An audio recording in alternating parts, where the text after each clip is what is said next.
Assalamualaikum warahmatullahi wabarakatuh. Halo anak-anak semua, bagaimana kabarnya hari ini? Ibu berharap semoga kabarnya baik ya anak-anak.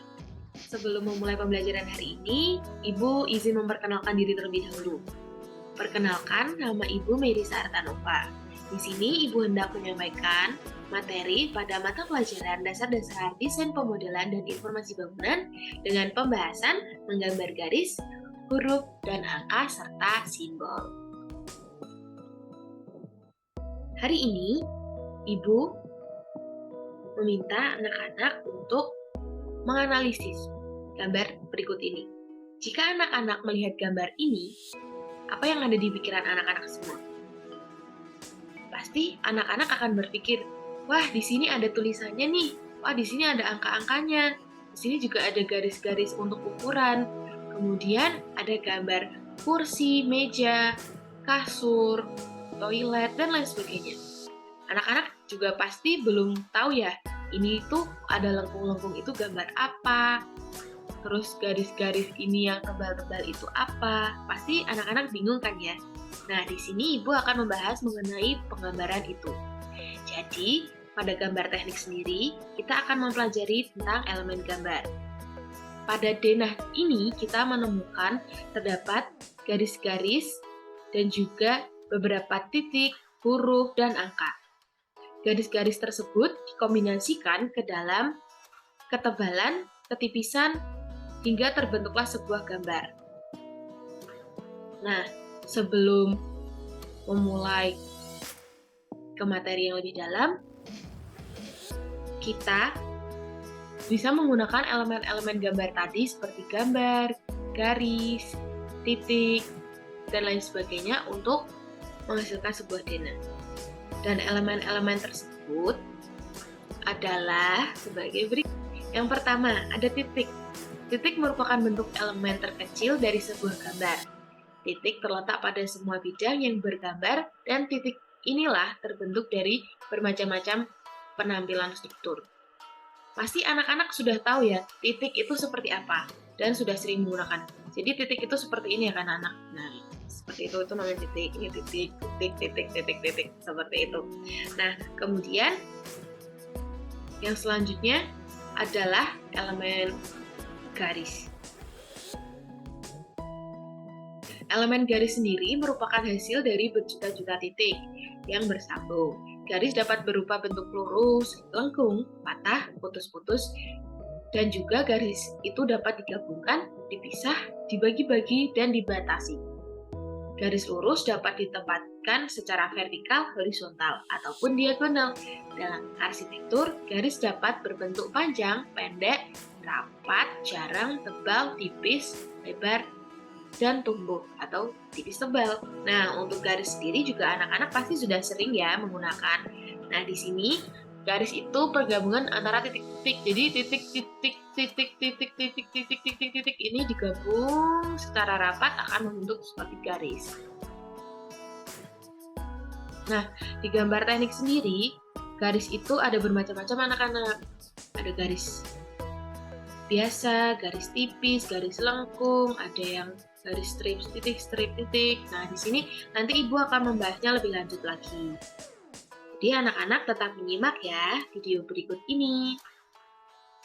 Baik, untuk yang selanjutnya, macam-macam garis. Seperti yang Ibu bilang tadi, garis itu ada bermacam-macam. Yang pertama ada garis gambar, yang kedua ada garis tipis, yang ketiga ada garis strip-strip, yang keempat ada garis strip titik, dan yang kelima ada garis titik-titik.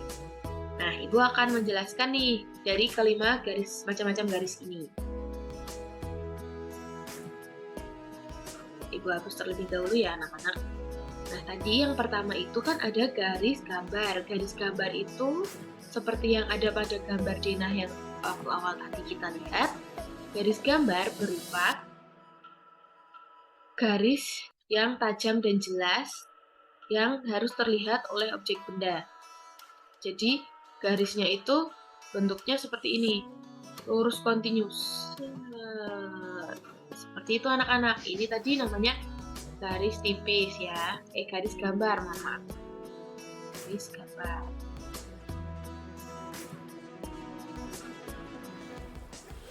Nah, kemudian yang kedua, tadi ada apa anak-anak? Ada garis tipis. Garis tipis ini Ibu kasih warna yang lebih tipis ya, coba ya. Tadi salah ambil warna soalnya. Misal warna kuning.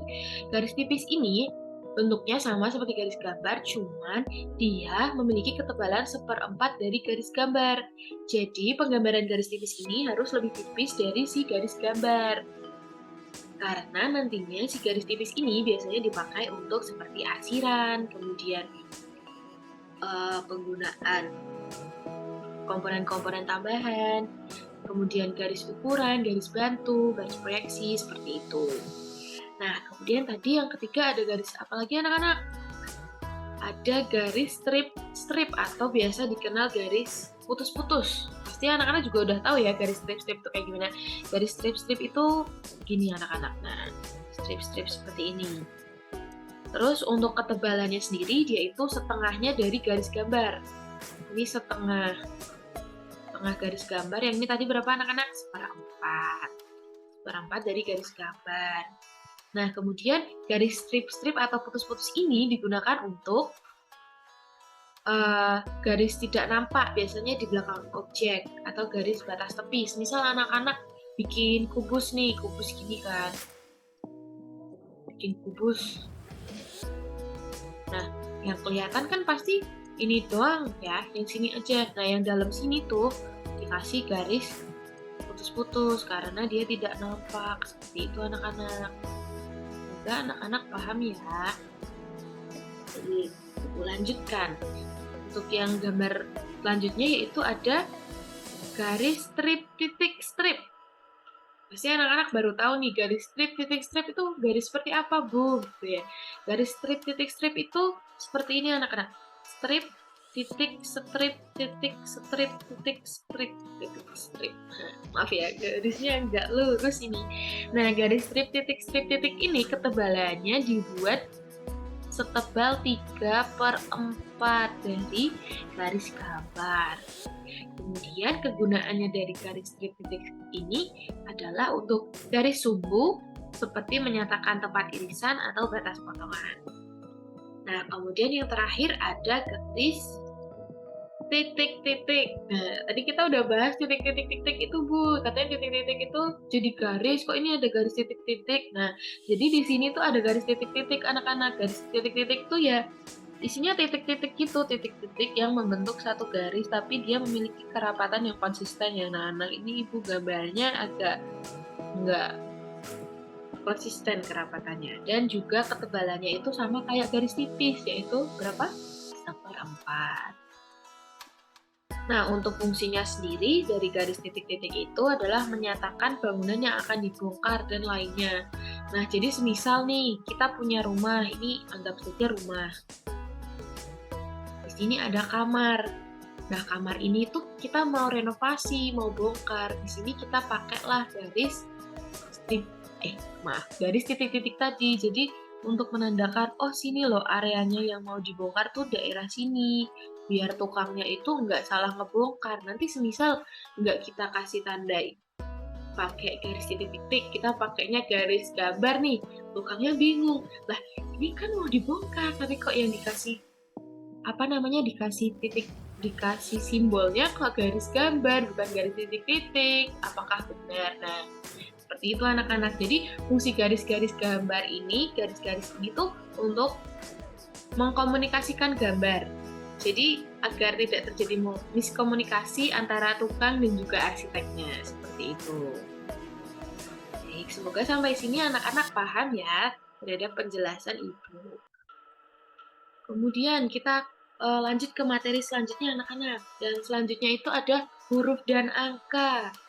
Pasti anak-anak bertanya-tanya, apa ini huruf dan angka? Ya udah sih, huruf dan angka kan kayak gitu aja ya. Nah, huruf dan angka pada gambar teknik harus terstandar memenuhi ketentuan yang telah ditetapkan. Jadi, karena kita anak gambar atau anak DPIB, maka dalam menuliskan huruf itu ada standarisasinya anak-anak. Jadi tidak boleh sembarangan. Misal kalian tulisannya itu mau pakai tulisan Latin atau pakai tulisan yang gaul-gaul gitu, nggak boleh ya. Jadi kita punya standar tersendiri. Di sini ada standarisasinya, di mana Setiap penulisan huruf itu ada standarnya. Semisal kita menulis huruf kapital ini ya, huruf kapital.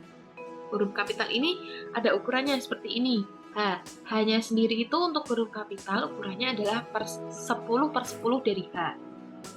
Kemudian untuk yang jarak B ini dari ujung bawah huruf ke ujung bawah sini itu ada juga ukurannya, yaitu 14/10 H. Kemudian untuk yang huruf biasa nih ada tingginya juga. Di sini kan dikasih keterangan C ya. Nah, jadi untuk tinggi huruf yang huruf biasa itu 10/14 dari H. Nah, terus untuk ketebalan garis yang seperti ini nih, kayak yang lurus-lurus, ketebalan dari huruf dan angkanya ini dia memiliki ketebalan 1/10 dari H. Seperti itu anak-anak. Nah, untuk memperlihatkan gambarannya, Ibu punya gambarnya di sini. Jadi, ini adalah contoh huruf dan angka. Jadi, semisal nih di H-nya sini kita buat 1,4. Berarti kan nanti tadi jaraknya berapa? 10/10 dari H. Dihitung. Nulisnya juga harus yang rapi seperti ini. Juga harus balok seperti itu. Nah, sampai di sini semoga paham ya anak-anak. Aku akan lanjut ke materi selanjutnya. Materi selanjutnya adalah simbol gambar. Apa ya simbol gambar ini? Jadi, simbol gambar itu adalah gambar-gambar yang kita gunakan pada gambar kerja. Semisal di sini ada permukaan tanah. Permukaan tanah tuh biasanya dipakai di mana sih? Gitu kan pasti anak-anak tanya. Nah, jadi permukaan tanah itu digunakan pada semisal kita punya gambar rumah, ini rumah, anggaplah ini rumah gitu ya.